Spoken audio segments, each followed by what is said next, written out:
दोस्तों नमस्कार। आज बुधवार 22 मार्च सन 2023 चैत्र शुक्ल पक्ष प्रतिपदा संवत 2080 का शुभारंभ यानी भारतीय पद्धति के अनुसार आज नववर्ष की शुरुआत। दोस्तों आज हम चर्चा करेंगे कि ये विक्रम संवत होता क्या है। विक्रम संवत राजा विक्रमादित्य के समय शुरू हुआ था और विक्रमादित्य ने शकों पर विजय के उपलक्ष्य में विक्रम संवत का प्रारंभ किया था। उनके राज्य में वराहमिहिर जैसे खगोल विद्य थे और उनकी गणना के बाद ईसा से 57 वर्ष पूर्व विक्रम संवत की शुरुआत की गई है। दोस्तों महत्वपूर्ण ये रहता है कि विक्रम संवत की गणना किस प्रकार होती है। इसमें सूर्य एवं चंद्रमा दोनों का ही योगदान होता है। विश्व में सर्वप्रथम भारतीय पंचांग प्रत्येक वर्ष में 12 मास की व्यवस्था शुरू की गई थी। इसमें वर्ष की गणना तो सूर्य के आधार पर होती है, यानी सूर्य प्रतिदिन 1 डिग्री यानी 1 अंश की उसकी गति होती है और अतः सूर्य के हिसाब से ही मास होते हैं। और वर्ष की गणना सूर्य पे है और लेकिन मास यानी महीने की गणना चंद्रमा की गति से होता है। और इसी अवधारण इस परिपाटी को यूनानियों, अरबों और अंग्रेजों ने भी इस पद्धति को अपनाया है।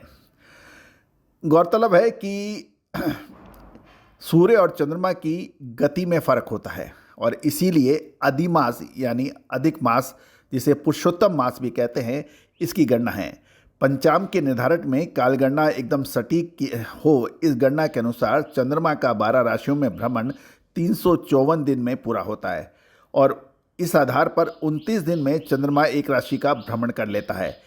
इस आधार पर 12 महीने का विभाजन किया गया है।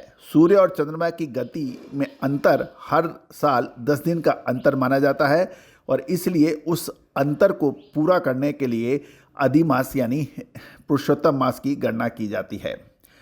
गौरतलब है दोस्तों कि भारतीय पद्धति से जो ये कैलेंडर है इसका वैज्ञानिक पद्धति है, क्योंकि नव संवत की पद्धति में महीनों के नाम वैज्ञानिक पद्धति से रखे गए हैं।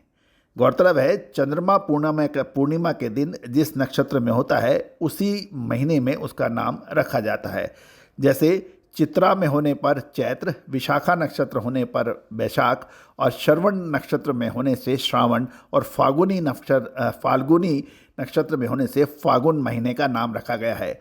दूसरी ओर अंग्रेजी कैलेंडर में देखें तो महीनों के नाम राजा, रानी और उनके देवताओं पर रखे गए हैं, लेकिन उसका कोई वैज्ञानिक आधार नहीं है और न ही प्रकृति के परिवर्तन में इसका कोई विशेष महत्व है। लेकिन नवसंवत पद्धति में भारतीय वैज्ञानिक पद्धति से महीनों के नाम लिखे गए हैं, यानी महीने का नाम से ही उस नक्षत्र के बारे में पता लग जाता है।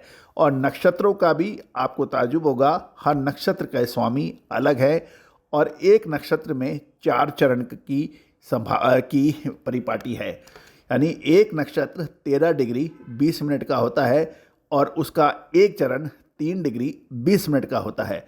इस प्रकार हर चरण के अलग अलग स्वामी हैं और नक्षत्र के स्वामी अलग हैं। दोस्तों ये एक बहुत महत्वपूर्ण इसलिए होता है क्योंकि राशि और नक्षत्रों के स्वामी को देखते हुए, स्वामी से मतलब हर नक्षत्र का रिप्रेजेंटेशन एक ग्रह करता है और हर राशि का रिप्रेजेंटेशन भी एक ग्रह करता है।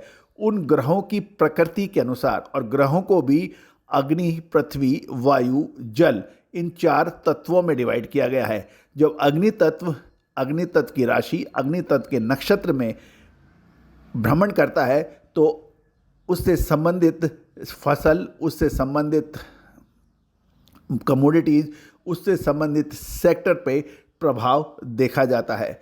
दोस्तों आपको आश्चर्य होगा कि हम आपको अग्रिम मानसून की चाल, कमोडिटीज़ की चाल, शेयर बाजार की चाल, सोना चांदी की चाल किस प्रकार बताते हैं।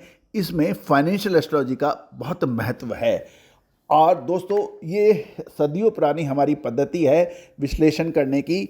और एक समय ऐसा था कि जानकार व्यक्ति अपने नज़दीक के रिश्तेदारों से भी इसकी चर्चा नहीं करते थे और ये गुप्त रखते थे, और यही वजह है कि इसका ज्ञान बहुत सीमित हुआ। रही सही कसर विदेशी आक्रमणकारियों द्वारा लगातार भारत पर हमले और भारत के ज्ञान, विज्ञान और संस्कृति को नष्ट करने की परंपरा उन्होंने रखी, जिससे न केवल भारतीय पुस्तकें, ग्रंथ उनका नाश हुआ और भारतीयों ने भी इस पद्धति पे रुचि लेना कम किया।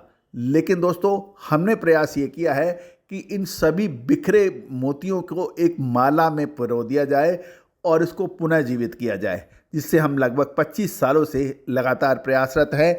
और ये जो चैनल आप तक पहुंच रहा है, इसकी सटीक गणनाओं का श्रेय भारतीय अनुसंधान पद्धति और फंडामेंटल एनालिसिस को जाता है। दोस्तों, आप भी अपनी पुरानी परंपराओं को जीवित रखना चाहते हैं और इसको सीखना चाहते हैं, तो आप हमारे चैनल पर अवश्य आइए, इसको देखिए, इसको सब्सक्राइब कीजिए और अपने कमेंट्स दीजिए। All the very best, good luck, happy trading.